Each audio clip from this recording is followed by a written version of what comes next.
It's that time again. A new iPhone has been released, and that means one of two things. It's either time to sell your current iPhone and get some money to help pay for the new one, or it's a good time to look on Craigslist and eBay for the older models that have just significantly dropped in price. For those of you looking to do the latter, there are a few things you absolutely need to know before you get started to save yourself potentially hundreds of dollars worth of headache. Okay, so the first thing is to check if it is a clean ESN phone. When perusing Craigslist or eBay for used phones, you will undoubtedly find more than one with the words clean ESN or just saying that the IMEI is clean. When an ESN or IMEI isn't clean, it means that it was reported as stolen or someone has missed enough payments on their phone payment plan.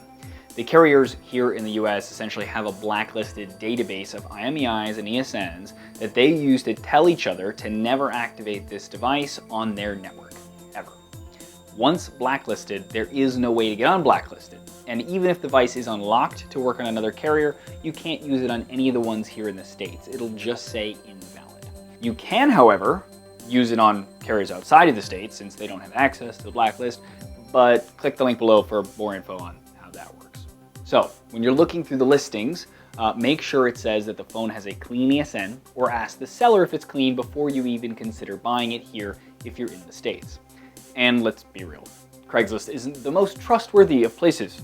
So when you arrive, check to see if the phone is actually clean by turning the phone on and going to Settings, General, About, and look for the IMEI. Then on your own phone, go to swappa.com/ESN and put in the IMEI there without any spaces or dashes and click Check ESN. It'll come back and let you know if it's clean or not, and then you can proceed with the purchase or scream at the guy for being a liar. The next term you need to know when buying a used iPhone is iCloud lock. I can't tell you how many emails I've gotten from people saying they bought a phone on Craigslist and now it is asking for an iCloud password that they simply don't have and it won't let them use it at all. I feel horrible and it's a huge problem and shame on Apple for not educating people on this, but once that happens on the phone, there is really no good way of getting past it. Those people now have a very expensive paperweight.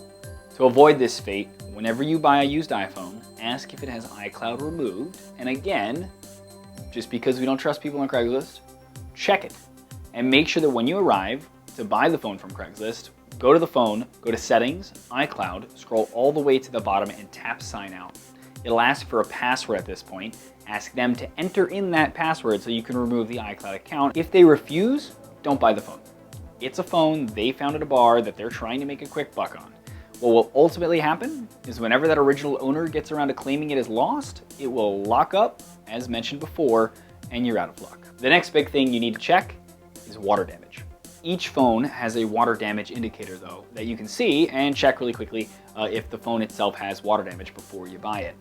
This indicator is essentially a sticker located somewhere on the device that when exposed to moisture turns from white or silver to red. If the indicator has any redness to it, even if it's pinkish, don't buy it. So on older iPhones, the 4S and below, for example, there is an indicator in the headphone port that you can see by holding the device up and looking down into the port. The flashlight feature on your current phone will help with seeing that, by the way.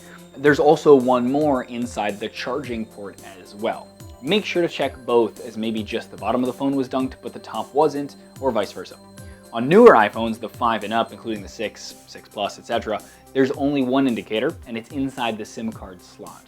To get to it, use a thin paperclip or something similar to pop out the new SIM card tray, and with the phone face down, you can look inside the empty slot and you'll see, hopefully, a white or silver dot and not a red one. While you have that out, the last thing you want to check is put your own SIM card into the tray and turn the phone on to make sure that it works with your carrier and that they weren't lying about the carrier that they said it was for. There is a way to unlock the phone if it doesn't work for your carrier, but even that has limitations to it as well. For more info on that, click the link below. But it's easiest to just check and make sure that it works off the bat. These 4 things are the biggest things to check when buying a used iPhone, but also make sure to check the normal things. Look for wear and tear, turn it on, swipe the screen and make sure that certain parts of the screen aren't, dead. Open the camera app and then make sure that both cameras work, the selfie camera and the rear-facing camera, and that they don't have scratches on them, etc. And finally, do research online to see what the phone is selling for to make sure you get the best price on it. One clever way of doing this is on eBay, you can even click the completed listings in the revising of your search on the bottom left and see what they actually sold for and not just what people are trying to get people to buy them for. And there you go. I hope this helps you guys, and if it did, please thumbs up it or share it. It's greatly appreciated. And if you want more videos like this, please subscribe to the YouTube channel and also follow the blog at The Unlocker on social networks. And as always, thanks for